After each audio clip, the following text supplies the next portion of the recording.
94 FM Terasania Radio. Ngobrol asik-asik, asikin aja deh bos. Teman cerita yang bikin asik. Sonia.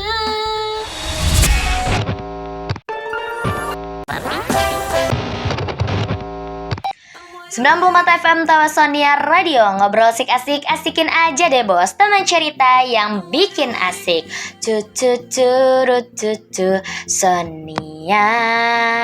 Halo Sobat Sonia, annyeonghaseyo, gimana nih kabarnya? Sonia senang banget bisa balik lagi ya. Semoga Sobat Sonia dimanapun berada, lagi di stasiun kayak mau dimana, kayak di mobil, mau di rumah, mau di kantor, di kampus, dimanapun berada Sobat Sonia selalu dalam keadaan sehat ya pastinya. Senang banget nih Sonia bisa kembali lagi ya di program yang mengenai edukatif informatif tentang radio, kali ini di TV Sonia Radio. Ya, kembali lagi sama Sonia di edisi 12 Juni 2026 yang bakal nemenin Sobat Sonia beberapa menit ke depan.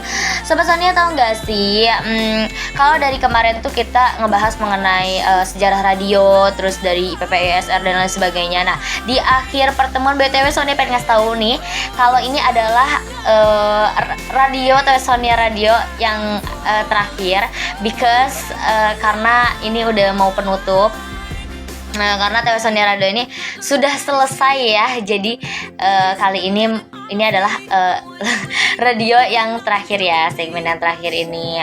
Walaupun ini yang terakhir, tapi semoga informasi yang telah Sonia bagikan itu selalu bermanfaat buat TV Sonia ya. Ya, di kesempatan kali ini kita ini bakal ngebahas nih mengenai kunjungan ke stasiun radio, yaitu kemarin Sonia kunjungan radio ke Mega Suara 91,4 FM yang ada di Serang. Nah, ini banyak banget kita tuh bisa mengenal banyak hal ya, mulai dari tentang penyiarannya, terus legalitas di PPISR, red card dan lain sebagainya. Kalau kita berkunjung ya ke sebuah radio, itu yang hal yang paling pertama itu kan biasanya terlihat itu adalah ada ruang siarannya, terus peralatan penyiarannya, sama aktivitas para penyiarnya yang lagi siaran atau bertugas ya. Tapi di balik siaran yang terdengar setiap hari ini, ternyata terdapat berbagai aspek administrasinya itu. Nah, dan legalitasnya itu yang harus dipenuhi oleh sebuah lembaga penyiaran. Nah, radio itu gak bisa ya tiba-tiba mengudara itu tanpa izin, pasti harus ada izinnya. Nah, ada sejumlah dokumen dan legalitas yang emang wajib dimiliki supaya operasional penyiaran itu berjalan dengan baik, sesuai dengan aturan pemerintah juga. Salah satu dokumen yang penting tuh misalnya ya kayak IPP atau izin penyelenggara penyiaran itu. IPP itu adalah izin resmi yang diberikan pemerintah kepada lembaga penyiaran untuk menyelenggarakan kegiatan penyiaran radio maupun televisi. Nah, IPP ini menjadi bukti nih bahwa sebuah radio itu telah memenuhi persyaratan administrasi, teknis, dan program siaran yang ditentukan oleh regulatornya nih. Dengan adanya IPP, radio itu bisa beroperasi nih secara legal dan mendapat perlindungan hukum pastinya. Selain IPP juga pasti ada ISR atau izin stasiun radio. Nah, ISR ini merupakan izin penggunaan frekuensi radio yang diterbitkan oleh pemerintah. Frekuensi merupakan sumber daya terbatas sehingga penggunaannya harus diatur nih supaya gak terjadi gangguan antar stasiun radio lainnya. Dalam kunjungan ke radio kemarin tuh ya, biasanya peserta itu kita nih itu bisa melihat perangkat pemancar atau transmitternya. Kemarin itu juga kita sempat lihat ada alat pemancarnya, terus di luar juga ada antenanya, itu wow, keren banget ya, tinggi banget. Nah, emang digunakan untuk mengirimkan sinyal siaran ke wilayah jangkauan pendengar. Nah, penggunaan perangkat ini itu harus sesuai dengan ketentuan yang tercantum di dalam ISR itu. Selain legalitas penyiaran, radio juga harus memiliki dokumen kelembagaan seperti akta pendirian perusahaan, nomor induk berusaha atau NIB ya, NPWP, dan struktur organisasi lainnya. Itu juga ada tuh kemarin tuh ya. Dokumen-dokumen tersebut tuh ya, itu tuh bisa menjadi penting dan menunjukkan nih bahwa radio itu dikelola secara profesional dan bertanggung jawab pastinya. Nah, Pada saat kunjungan, kita juga nih biasanya dikenalkan dengan bagian pemasaran atau marketing radio. Divisi yang ini tuh memiliki peran nih, peran penting dalam mencari pengiklan dan menjalin kerjasama dengan berbagai pihak. Itu kemarin ke Mega Suara itu mereka misalnya untuk mencari kolaborasi atau enggak pengiklan itu ya biasanya sih kadang menghubungi gitu nomor-nomor klien yang lama atau enggak ada nomor ada event mereka ya udah chat gitu by phone. Tapi kalau misalnya mereka welcome ya udah mereka mau datang. Tapi kalau misalnya nggak welcome ya udah cukup di by phone aja gitu. Nah dalam red card juga nih ya pastinya di red card itu banyak dan ternyata ada perbedaan nih red card dikhususkan gitu ya untuk mana yang perusahaan swasta, untuk UMKM, untuk pemerintah dan lain sebagainya itu ada perbedaannya juga ya pastinya untuk menjangkau misalnya kayak UMKM kita bantu kasih harga yang emang minim gitu, jangan terlalu mahal banget gitu biar kita juga bisa membantu nih para UMKM yang menengah gitu, menengah atau ke bawah ya. Nah di red card ini terdapat berbagai informasi seperti harga spot iklan, edisi penyiaran, talk show interaktif, sponsor program hingga paket promosi khusus.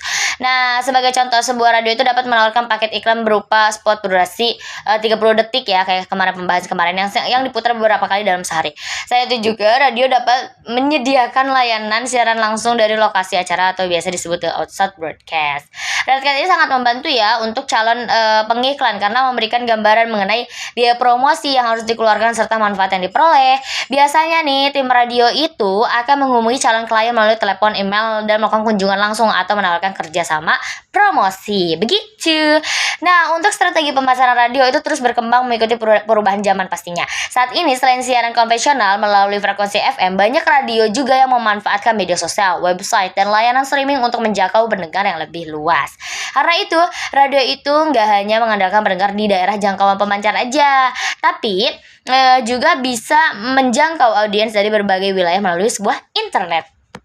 Oh iya, dalam kunjungan ke stasiun radio juga peserta juga kita juga dapat mempelajari proses produksi program siaran mulai dari perencanaan materi, penulisan naskah, terus proses rekaman, editing audionya hingga siaran yang berlangsung. Semua proses tersebut itu membutuhkan kerjasama yang baik, yang pas dan seperti manajer program, terus penyiar, reporter, teknisi, produser hingga tim pemasaran itu harus memiliki tugas yang bertanggung jawab untuk memastikan siaran itu berjalan lancar dan berkualitas.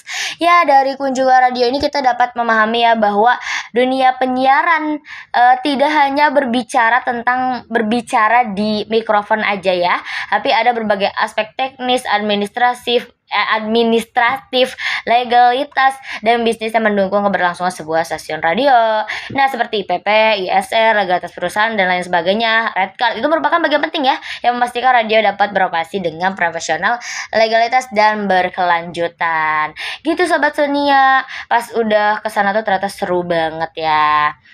Sobat Sonia, ada request lagu nih dari Kak Fadela Kalinda Abdul. Katanya pengen request lagunya Ed Sheeran yang judulnya itu I Don't Care. Oke, kita langsung aja putar musiknya. Check it out sebagai penutup.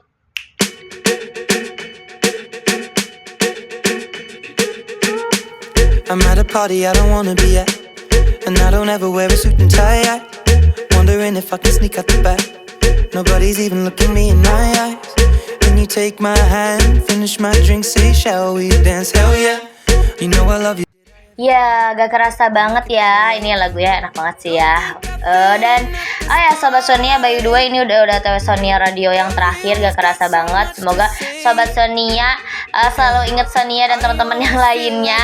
Sorry banget kalau misalnya selama pembelajaran atau enggak informasi tentang radio itu ada kesalahan, aku minta maaf banget. Dan see you and bye bye. Mungkin Sonia bakal kembali lagi dengan versi yang baru. Hahaha. Ya udah deh, see you Sobat Sonia. Sonia pamit undur diri dan sampai jumpa. Bye bye. 94 FM Tewa Sonia Radio. Ngobrol asik-asik, asikin aja deh bos. Teman cerita yang bikin asik. Sonia.